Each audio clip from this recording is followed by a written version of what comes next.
Sometimes when things happen and you think, when I woke up in the morning, I would have never thought I'd go through that. Well, this was another one of those kind of days. Hoofda. At the end of the day, it was getting dark, but the siren went off. And I told the children to get your shoes on. And so they got their stuff on, their shoes on, and we went downstairs. Pretty soon, the siren quit, and figured it was okay. So we trudged the little boo-boos upstairs. And my husband came home from his work, and then a dad came to pick up his little girl. And the siren started again. And the dad and my husband were going to stay up and watch. And I said, no, we're going to all go down, and the guy was going to go home with his girl. I said, don't go. I said, well, just go back in the basement. So we did. And then the storm came. And it was like rump-a-rump, rump-a-rump, and it was done. But it moved our house. But it was so dark I couldn't see, but I could see a light in the corner. And that's what happened to our house. It was moved on the foundation, so we could never be here. We never stayed in our home again. I had no clue what all had happened outside, and I have these little children.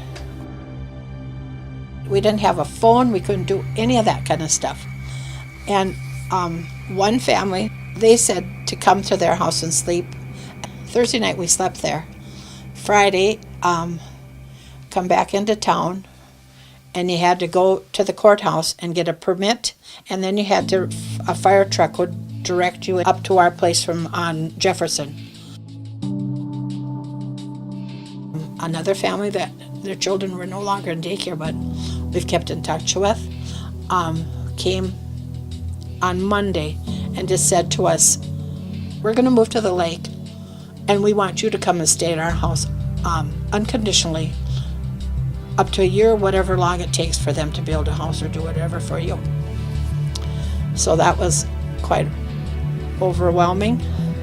So that's how we ended up. We're a place to stay, and we ended up staying there over 6 months. This was June, and we got into our house December 19th, 2010. But I also had to I checked to see with the city, they have public meetings, they tell you, we're going to have a meeting and talk about stuff.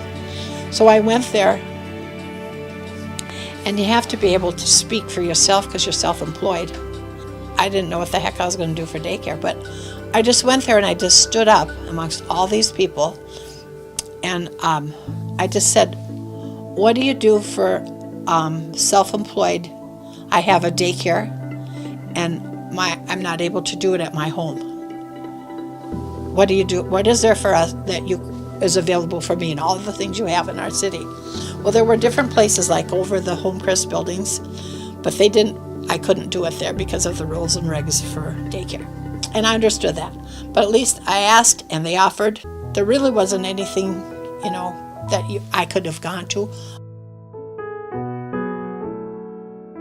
It turned out that we went to my son's house, who's maybe 3 blocks east of our place now. And my licensor said you'd have to get a written thing from him that it was okay. Fire marshal had to come, and they said, I had to fix a few things at his house. When it was all done and inspected again, you could maybe start. And it cost so much to come and look at it, so much to come and look at it again. So I was having expenses. And I did daycare at his place until December, when we moved into our new home. Because I'm a daycare provider. My husband is a barber. We aren't millionaires, but we have, in other ways, we don't have money, but we have good self-esteem and respect from our community, and it just worked out. And people say, Gail, are you still doing daycare? And, it brings you a lot of comfort, and to be able to make those children still like to come and be here and do the things we do.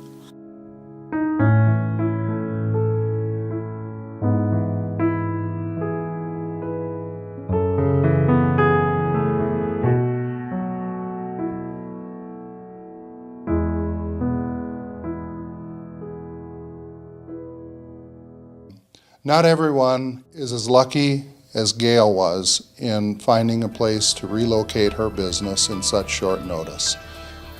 In addition to the resources that are available on this website, you can also contact your economic development professional in the community that you live in, and they will be able to assist you with other resources available to help plan a disaster plan for your business, as well as identify potential locations that you'd be able to move to, whether it be temporarily or permanently. Whether your business is large or small, has 1 employee or 1,000, the importance of emergency preparedness for your business cannot be overstated.